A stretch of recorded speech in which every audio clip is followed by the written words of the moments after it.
Beda dengan Barat, Turki tak jatuhkan sanksi pada Rusia karena bisa rugi. Turki mengungkapkan alasannya tidak menjatuhkan sanksi kepada Moskow atas invasi Rusia ke Ukraina. Sejumlah negara Barat, beberapa di antaranya anggota NATO, telah memberlakukan sanksi kepada Moskow sebagai balasan karena agresi militer ke Ukraina. Namun Turki berpendapat bahwa tindakan itu akan merugikan. Dalam wawancara dengan Habertal TV, juru bicara kepresidenan Turki Ibrahim Kalin mengatakan, Ankara tidak memberi sanksi karena pertimbangan ekonomi, pragmatis, dan kebijakan keseimbangan. Menjatuhkan sanksi ekonomi kepada Moskow menurutnya akan lebih merugikan ekonomi Turki daripada Rusia. Jubir Presiden Erdogan ini menekankan bahwa Turki juga tidak mendukung adanya sanksi kepada miliarder atau pengusaha Rusia. Kalin juga menegaskan bahwa pemerintah memandang operasi militer tersebut sebagai invasi yang menyatakan dengan tegas. Namun Turki tetap menjalin komunikasi dengan Ukraina, Rusia, dan meyakinkan bahwa perang hanya akan membawa kerugian besar. Dalam konflik ini, Ankara berperan dalam negosiasi solusi untuk masalah-masalah penting global tertentu seperti pasokan gandum dan wilayah yang dilanda konflik. Kalin mengakui tidak bisa memprediksi sampai mana pasukan Rusia akan meninggalkan Ukraina. Namun ia menekankan bahwa perang memiliki dampak jangka pendek atau jangka panjang. Ia menilai saat ini dunia sedang menghadapi perang dingin jenis baru. Negara-negara kelompok 7 atau G7 akan melarang impor emas Rusia yang merupakan salah satu ekspor utama Moskow. Langkah ini adalah inisiatif Inggris bersama dengan sesama kota G7 yakni Kanada, Jepang, dan AS. Namun perwakilan senior pemerintah AS mengatakan G7 akan membuat pengumuman resmi tentang larang impor ini pada Selasa mendatang. Dalam KTT kali ini, Biden dan pemimpin negara anggota membahas cara mengamankan pasokan energi dan mengatasi inflasi imbas konflik di Ukraina.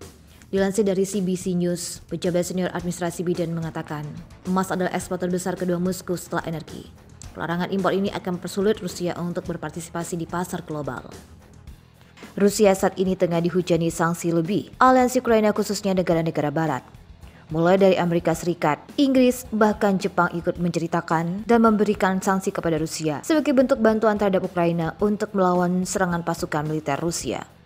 Dikutip dari tribunwall.com dari rt.com, namun di sisi lain Turki memilih untuk tidak memberikan sanksi kepada Rusia. Jubir Presiden Turki Tayyip Erdogan, yakni Ibrahim Kalin menegaskan, Turki tidak akan memberikan sanksi kepada Rusia. Kalin menjelaskan bahwa Turki berketergantungan terhadap sumber energi dari Rusia. Kalin juga mengakui Turki sedang memiliki hubungan baik dengan AS dan negara-negara barat lainnya. Kendati demikian, Kalin menyatakan Turki tetap menganggap apa yang dilakukan oleh Rusia sebagai invasi dan Turki harus berusaha mempertemukan Rusia dan Ukraina agar terjadi negosiasi damai. Kalin menjelaskan bagaimana Turki memiliki perang penting ketika menyelesaikan isi gandum milik Ukraina yang sempat terblokade di dalam sehingga menyebabkan masalah kelaparan di dunia. Sebelumnya, Turki mengatakan ada kecurigaan bahwa pihak-pihak tertentu mencari keuntungan dari konflik Rusia dari Ukraina. Tanpa peduli kondisi Ukraina, negara yang disebut sebagai negara sekutu NATO itu hanya ingin pelemahan Rusia saja. Hal itu diungkapkan Menteri Luar Negeri Turki Mevlut Cavusoglu saat tampil dalam sebuah acara TV Rabu 20 April yang lalu. Ia mengatakan Turki ingin merundingkan di akhirnya konflik di Ukraina. Sementara beberapa anggota NATO lain justru ingin melihatnya berlarut-larut dengan cara untuk merugikan Rusia. Dalam kesempatan yang sama, Cavusoglu membahas keputusan Turki untuk tidak memberikan sanksi kepada Moskow. Ia juga membahas mengapa pembicaraan di Istanbul antara Rusia dan Ukraina dianggap gagal. Dalam artikel tersebut dicantumkan juga kecurigaan mengenai pihak yang dimaksud Turki. Antara lain yakni Amerika Serikat yang selama ini dianggap vokal menentang Rusia. Dikutip pula perkataan Presiden AS Joe Biden pada awal bulan ini yang menyebutkan bahwa konflik di Ukraina bisa berlanjut untuk waktu yang cukup lama.